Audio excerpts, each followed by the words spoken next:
अस्सलाम वालेकुम। आपको पता है कि अमानत दियानत हम लोग पढ़ रहे हैं। थोड़ा सा हलाल जो हक़ हलाल हम कहते हैं ना, रिज़्क़ हलाल क्या है, उसके बारे में भी थोड़ा सा पढ़ लेते हैं कि हज़रत अबू हुरैरा रज़ी अल्लाह तआला अन्हु बयान करते हैं कि रसूल खुदा सल्लल्लाहु अलैहि वसल्लम ने फरमाया कि ए लोगों, अल्लाह पाक है और पाक चीज़ ही कबूल करता है। खुदा ने मोमिनों को वही हुक्म दिया जो उसने रसूलों को दिया।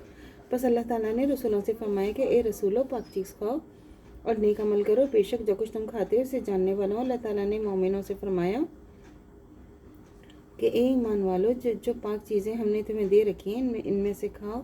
फिर हजूर सल्लल्लाहु अलैहि वसल्लम ने एक ऐसे शख्स का जिक्र किया जो हज या कोई और नेक काम करने के इरादे से लंबे लंबे सफ़र करता है और सफ़र की मुशक्क़त के बायस इसके बाल परेशान हैं और वह गब्बार आलूद है। अपने हाथ आसमान की तरफ फैला फैला कर पुकारते हैं कि ए मेरे रब, मगर हाल यह है कि इसका खाना भी हराम कमाई का है, इसका पीना भी हराम कमाई का है, इसका लिबास भी हराम कमाई का है और हराम कमाई ही इसकी परवरिश की गई है। तो ऐसे शख्स की दुआ क्यों कर कबूल हो सकती है। सही मुस्लिम की हदीस है।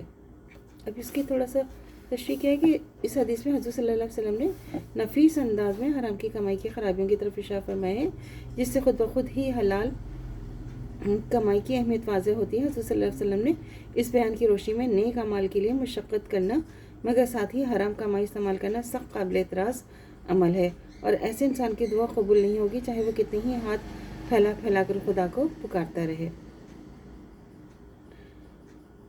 ये जो है सूरह मोमिनून की आयत 51 और सूरह बकरा की आयत 72 है। इनमें पैगम्बरों मोमिनों दोनों को पाकीज़ा चीज़ें खाने का हुक्म फरमाया गया है। किसी चीज़ का पाकीज़ा होना दो तरह का होता है। एक तो ये कि वह फ़ी नफ्सा पाक हो, यानी शरीयत इस्लाम ने इसे हलाल ठहराया हो। दूसरा ये कि वह पाक ज़राए से हासिल की गई हो और एक हलाल शे है और अगर हराम कमाई से ख़रीदी जाएगी या हराम ज़राए से हासिल की जाएगी तो वह दूसरे मायनों में पाक नहीं रहेगी।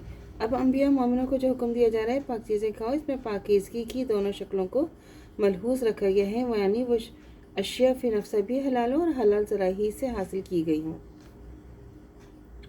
ये बात है ना, हम लोग तो खैर सोचते ही नहीं है। आजकल तो रिज़्क़ हलाल का कॉन्सेप्ट ही वो हो गया है कि हलाल और हराम का फ़र्क ही नहीं कितने लोग करते। हज़रत आयशा रज़ी अल्लाह तआला अन्हा बयान करती हैं कि हज़रत अबू बकर रज़ी अल्लाह तआला अन्हा का एक ग़ुलाम था जो आप सल्लल्लाहु अलैहि वसल्लम को खराज दिया करता था। हज़रत अबू बकर सिद्दीक़ रज़ी अल्लाह तआला अन्हा इस खराज में से खाते थे।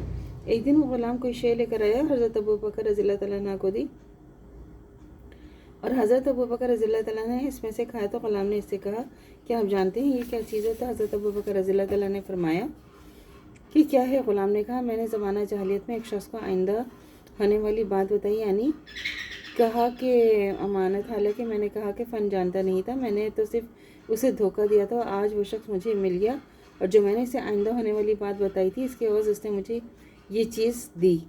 बस यही वो शे है जिससे मैंने आप खाया है। ये बात सुनकर हज़रत अबू बकर ने अपना हाथ मुंह में डाला और जो कुछ इनके पेट में था सब क़य कर दिया ताकि वो हराम तरीक़े से हासिल की हुई कोई चीज़ उनके पेट में ना रहे। सही बुखारी की हदीस है।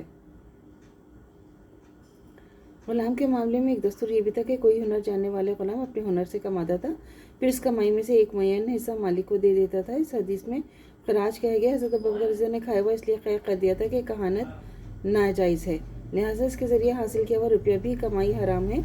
यहाँ तो ग़ुलाम ने यह भी वाज़ेह कर दिया था कि इसने धोखा दिया था, लिहाजा धोखे के एवज़ जो कुछ उसे मिला वो भी हराम था। सही बुखारी की हदीस है। तो अल्लाह ताला से दुआ करनी चाहिए कि हमारा ईमान मरते दम तक कायम व दायम रहे, ख़ात्मा बिलखैर ईमान पर हो। इजाज़त दीजिए। अल्लाह हाफ़िज़। मेरे चैनल को लाइक कीजिए, शेयर कीजिए, सब्सक्राइब कीजिए। शुक्रिया।